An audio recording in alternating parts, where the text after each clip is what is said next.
Strax eftir slysið lækkaði Vegagerðin hámarkshraðann á brúnni í 50. Auðvitað biðum við ekki boðana þegar þessi ósköp dundu á og í kjölfarið var farið í stóra átak við að taka niður hraðan á öllum brúm sem höfðu árdagsumferð yfir 300 bílar. En ekki vont að svona slys þurfi til þess að hraðinn sé lækkaður, hefði ekki þurft að gera það fyrr?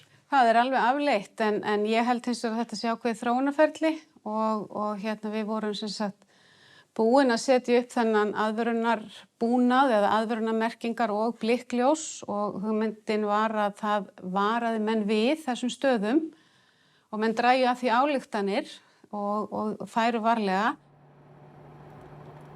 I had driven 2.5 hours that morning on fairly wide roads, winding but wide roads, and I had driven 2 days visiting from Geyser to Blue Lagoon to everywhere.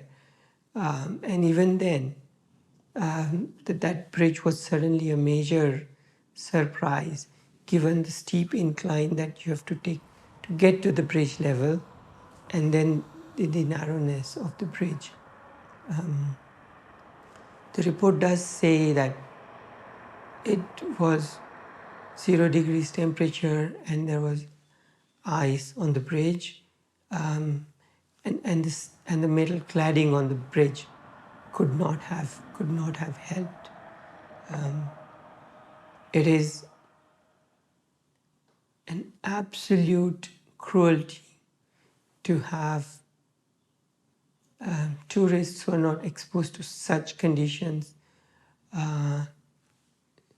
to drive on these without having sufficient warning or sufficient sort of heads up.